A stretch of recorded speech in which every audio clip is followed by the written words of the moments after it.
All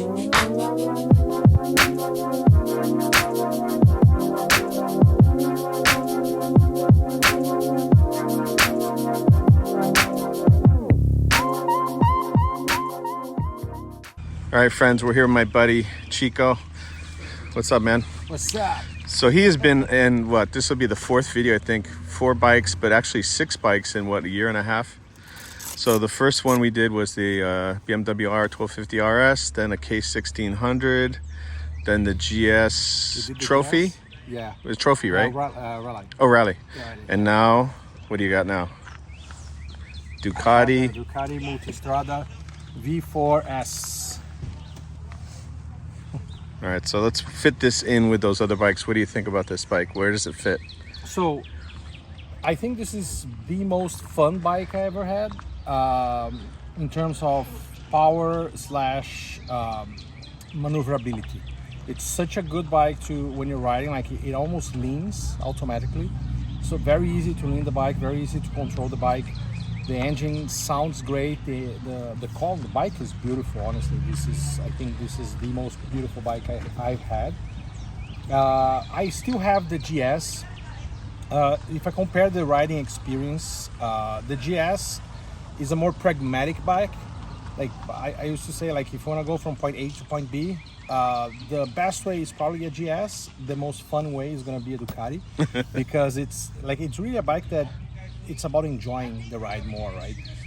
It's very light. One of the differences for me is the boxer engine. Like you feel it, like the weight further down. This bike, the weight seems to be a little bit more on the center. So it's a little more the center top of gravity heavier. is a little bit more on the top. Yeah. I want to say top heavy, but it's not as low as the GS. Yeah. Right.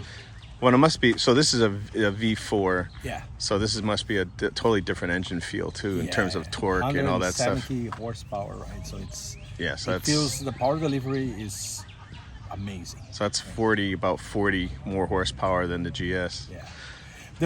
What you feel though is the acceleration curve, the torque. Like the GS is a little bit more consistent. Mm-hmm. I think that's the aspect of the boxer engine. This bike is like when you start revving it up and you start accelerating that, like you gotta wind it out a little bit, and it feels good. Like a sport bike. Yeah. It feels what is the good. red line on this? Approximately. Actually, let me see.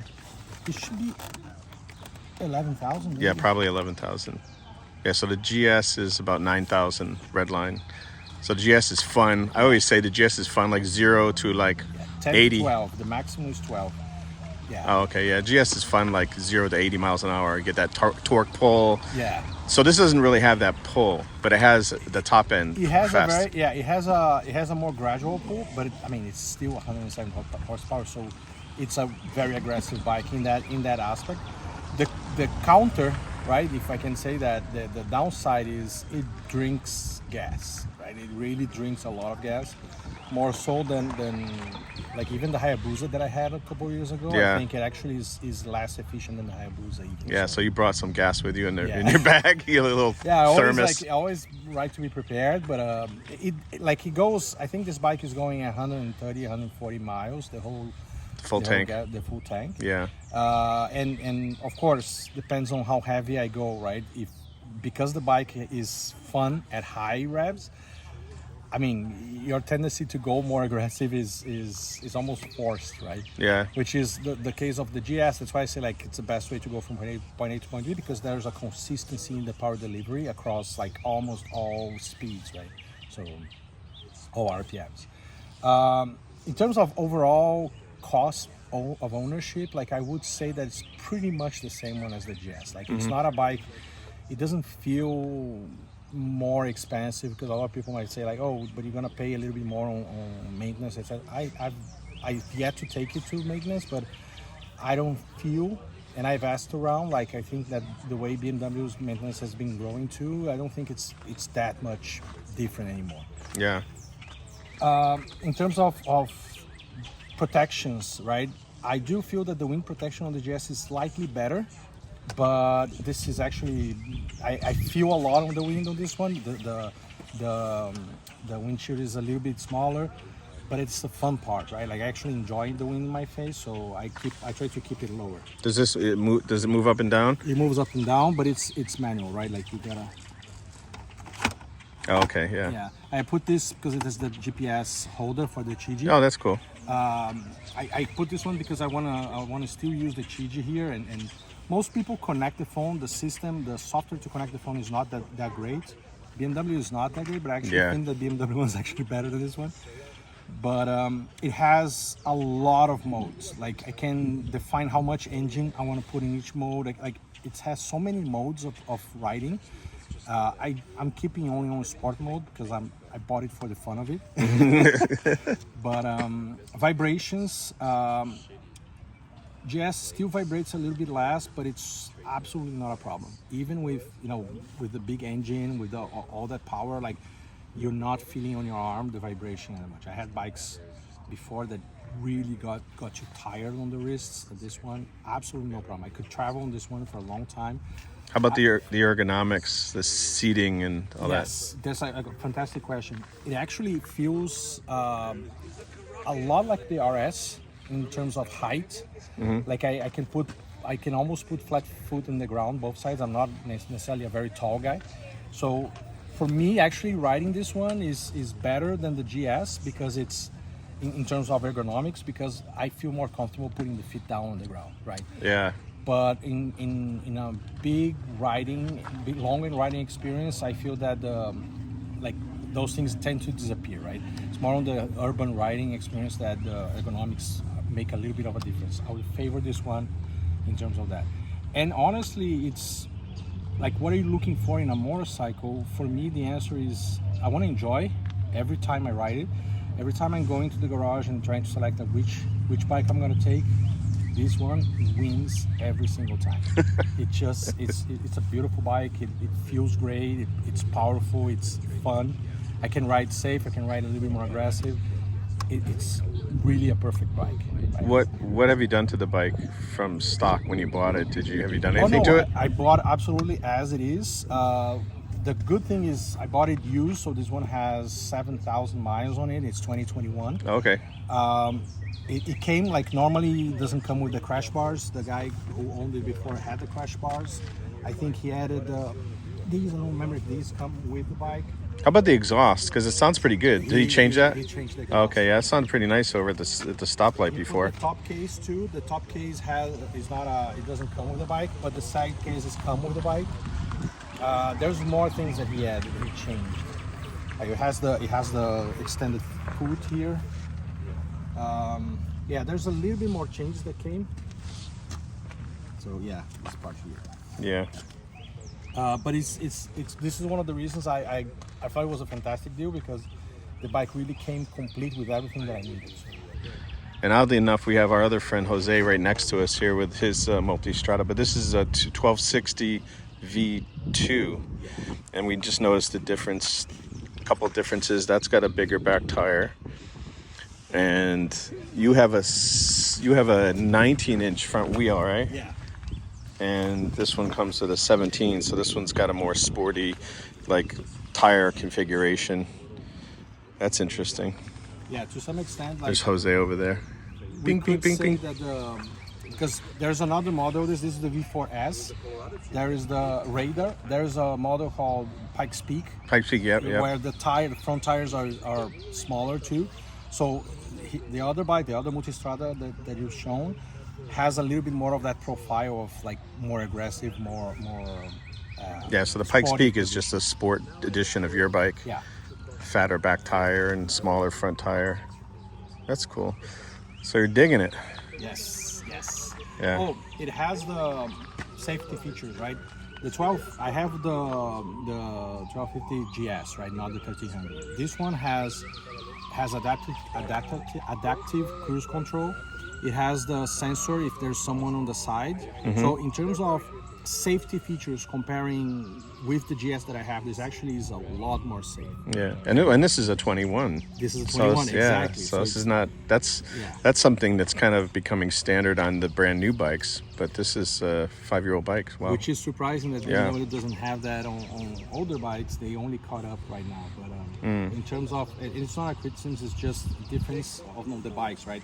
But I will say that the sensors to the side for me have been differential, because all of a sudden you see it flashing and you know, you become more cautious. Very cool. But you feel like you could ride, would you consider the GS in this bike in terms of comfort for 3 hours about the same? About the same. Yeah. I would find it hard to argue one or the other. And you can stand up on this one and pretty much all the same stuff as GS, Same just thing as- just lower seat. Yeah. That's cool. But like you said, once you get moving, that all disappears. And the newer GSs, they actually have that suspension that lowers when This you come one to a has stop. a lot of versatility in the suspension too. You can make, like, as the modes go, you can make it harder or softer, and I think you can put on the, when you park, it goes a little bit lower too. So That's cool. Very nice. But it does sound nice. Let's get it started up. yes. Hear this baby.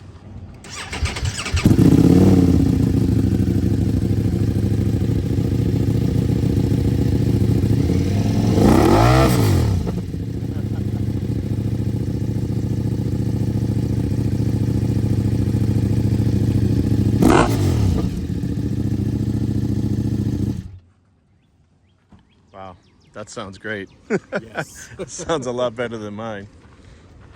Yeah, the boxers, they don't really sound that great, unfortunately, but it's a great engine. That's why I say the most fun way. Very cool. So where did you get this one? From Ducati store in Oh, Austin. oh, okay. Yeah. Very cool. Very good. Like the way that the seller was very good, very attentive. So I was very satisfied with the overall. Yeah, and it's similar if you've never sat on one of these or looked at it. It's got that similar girth like a GS A. It's got a big front area there where the tank goes, and it looks like, I mean, it's so big that it looks like you would have enough gas, no problem. But what is the tank size? 4.55? Yeah, I think it's very small. I think it's on. I never remember, because I know how much I put there. I usually put 3 gallons, 3.5. Mm-hmm. So it should be about 5. All right. Very cool. Thank you. Thank you. Enjoy. So what? Every 6 months you're getting 2 bikes or something like that. Keep on changing. All right. Later. Thank you.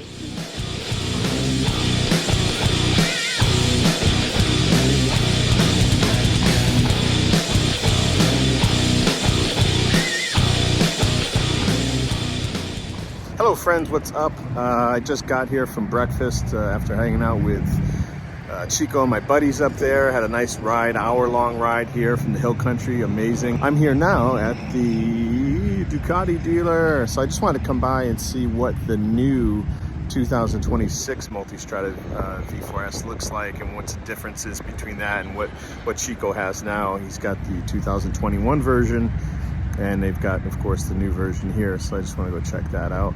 And that is it. Let's go look. All right, guys, so here's the new version. And the biggest differences are going to be, it has the double-sided swing arm, whereas the 21 had the single side. Got the same motor, the Gran Turismo motor, which is a 1158 cc and about 170 horsepower. It's also got rear cylinder shut off or deactivation to keep the bike a little cooler when you're taking off at a light or something like that. Supposedly it doesn't lose any power, so that's pretty cool. And the other one is the auto lowering, so this bike can actually, when you're coming to a stop, it can unload the preload of the back and kind of lower the bike down a little bit, which is cool for people like me that are shorter. There's some EU5 things as well, but for the most part it's a very similar bike. It's got the double radar, front and back adaptive cruise, the indicators for, you know, if someone's coming up on your side. It's got that. But cool bike. I like the black too. Overall, it's basically the same bike, especially when it comes to the engine. There's some updated electronics, a little bit of the EU5 kind of efficiency updates. But other than that, it's pretty much the same bike in terms of power and ergonomics.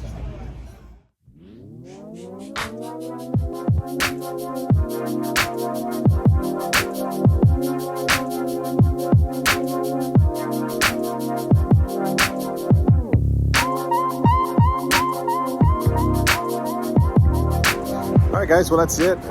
Thanks for joining me. I hope you enjoyed that little look at those two different types of Multistradas. It's pretty cool. Thanks for joining. Sign up, please. Subscribe, thumbs up, all that good stuff. Really helps me out. Appreciate it. And we'll see you next time. Later.